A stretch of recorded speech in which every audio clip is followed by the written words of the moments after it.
Assalamualaikum warahmatullahi wabarakatuh. Halo teman-teman, ketemu lagi dengan Gani. Di video kali ini Gani akan membahas mengenai evaluasi akademik pembelajaran blended learning di Kolabjar ASN Pintar. Namun, sebelum itu jangan lupa di like video ini dan subscribe channel ini agar Gani semakin semangat untuk update video lainnya. Sebelumnya teman-teman login di website Kolabjar ASN Pintar. Nah, pasti dari teman-teman sudah mengikuti pembelajaran sinkronus dan asinkronus. Pembelajaran ini kurang lebih dilakukan selama 21 hari. Namun, selama 2 minggu ini kita telah melakukan pembelajaran banyak hal, mulai dari mendeskripsikan kasus atau masalah pokok, menganalisisnya, menentukan isu atau core isu, serta melakukan pemecahan masalah melalui gagasan kreatif. Sama halnya di evaluasi akademik ini, teman-teman juga akan menyusun hal tersebut. Bedanya dengan evaluasi akademik MOOC, di evaluasi akademik Kolabjar ASN Pintar ini, teman-teman diberikan sebuah kasus, dan setiap peserta itu mendapatkan kasus yang berbeda-beda, namun memiliki soal yang sama. Walaupun teman-teman mempunyai profesi, misalnya ada yang perawat, ada yang berprofesi sebagai badan peneliti, ataupun profesi lainnya, kita akan mendapatkan kasus secara acak. Jadi, kita tidak bisa memilih kasus tersebut. Dari teman-teman nanti akan diberikan waktu selama kurang lebih 2 jam 15 menit untuk menyelesaikan 4 soal tersebut. Jadi manfaatkan waktunya sebaik mungkin. Nah, teman-teman akan diberikan 4 soal yang tentunya sama semua untuk peserta CPNS ini. Di evaluasi Kolabjar ASN Pintar ini, Gani kebetulan mendapat soal mengenai kesehatan, jadi ada nyambungnya dengan profesi yang saya dapatkan sekarang. Saya mendapatkan soal dengan judul perilaku tenaga kesehatan dalam pelayanan kesehatan. Nah, jadi kasus ini disampaikan oleh Dr. Gigi Bambang dari Poltekkes Makassar, dosen jurusan gigi. Berikut kasus yang saya dapatkan, ada sekitar 3 halaman ya teman-teman, ada 3 halaman yang saya dapatkan soal ini. Jadi dari teman-teman setidaknya harus membaca dengan cepat dan cermat sehingga kita bisa merangkum poin-poin apa yang terkandung dalam kasus ini. Sebaiknya teman-teman bisa mencatatnya secara ringkas. Kemudian ini 4 soal yang pastinya teman-teman akan dapatkan, dan 4 soal ini setiap peserta soalnya sama.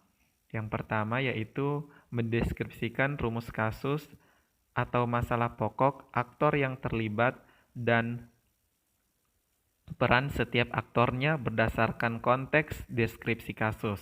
Yang kedua, melakukan analisis terhadap, ada 2 bagian ya. Bagian A itu bentuk penerapan dan pelanggaran terhadap nilai-nilai dasar PNS dan pengetahuan tentang kedudukan dan peran PNS dan NKRI oleh setiap aktor yang terlibat berdasarkan konteks deskripsi kasus.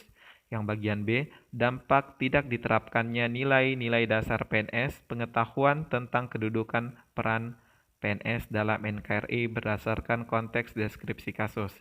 Yang ketiga, kita mendeskripsikan gagasan alternatif pemecahan masalah berdasarkan konteks deskripsi kasus. Dan yang keempat, mendeskripsikan konsekuensi dari setiap penerapan gagasan pemecahan masalah deskripsi kasus. Jadi itulah tadi 4 soal yang kira-kira teman-teman akan dapatkan. Jadi disimak baik-baik kasus yang teman-teman dapatkan nantinya. Baik teman-teman, di soal yang pertama itu mendeskripsikan rumusan kasus atau masalah pokok aktor yang terlibat dan peran setiap aktornya berdasarkan konteks deskripsi kasus. Jadi di jawaban ini Gani sampaikan per poin-poin aktor siapa saja yang terlibat. Yang pertama Abu Rizal Bakri, yang kedua ada tenaga kesehatan, yang ketiga ada Daniel Goleman, yang keempat ada Arif Rahman, yang kelima itu ada Persatuan Pengguna Pulau Pinang, yang keenam itu Badan Pengembangan dan Pemberdayaan SDM Kesehatan Depkes RI, dan yang ketujuh itu masyarakat sebagai penerima layanan kesehatan di Indonesia. Jadi Gani sampaikan per poin-poin. Untuk teman-teman, saya sarankan agar langsung menuliskan jawaban di kolom jawaban ini. Jangan lagi dituliskan di Word sehingga tidak memakan waktu teman-teman ketika mengetik jawaban, karena jawabannya akan terhambur seperti ini. Baik, soal yang kedua yaitu melakukan analisis terhadap bentuk penerapan dan pelanggaran terhadap nilai-nilai dasar PNS, dan yang kedua itu dampak tidak diterapkannya nilai-nilai dasar PNS dan pengetahuan tentang kedudukan dan peran PNS dalam NKRI berdasarkan konteks deskripsi kasus. Jadi teman-teman semua kan sudah belajar mengenai berakhlak ya, nilai-nilai dasar ASN, mulai dari berorientasi pelayanan, akuntabel, kompeten, harmonis, loyal, adaptif, dan kolaboratif.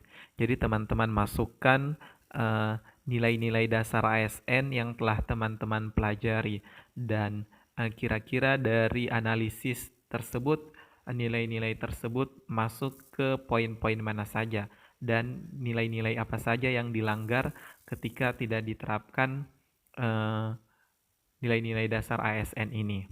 Seperti itu teman-teman. Kemudian untuk soal yang ketiga yaitu mendeskripsikan gagasan-gagasan alternatif pemecahan masalah berdasarkan konteks deskripsi kasus. Jadi teman-teman yang di atas telah mendeskripsikan isunya atau kasusnya. Di soal nomor 3 ini ada pemecahan masalah dari teman-teman, ada gagasan kreatif, ada solusi yang teman-teman berikan sehingga analisa kasus tersebut bisa terjawab dengan gagasan kreatif yang teman-teman berikan ini. Jadi di sini teman-teman bisa mendeskripsikan sebaik mungkin, tidak perlu sesuai dengan apa ya, kalau dibilang jawaban yang harus sesuai dengan jawaban MOOC ya, yang itu sudah ada pilihan jawabannya, kita sisa memilih. Kalau di ASN Kolabjar ini teman-teman akan berlogika, akan mendeskripsikan, akan meringkas. Jadi manfaatkan waktu teman-teman sebaik mungkin. Baik teman-teman, di soal yang keempat yaitu mendeskripsikan konsekuensi penerapan dari setiap alternatif gagasan pemecahan masalah berdasarkan konteks deskripsi kasus. Jadi di sini sebenarnya masih ada lagi yang ingin Gani sampaikan, tapi saat mengerjakan evaluasi Kolabjar di ASN Pintar ini waktu Gani tidak cukup.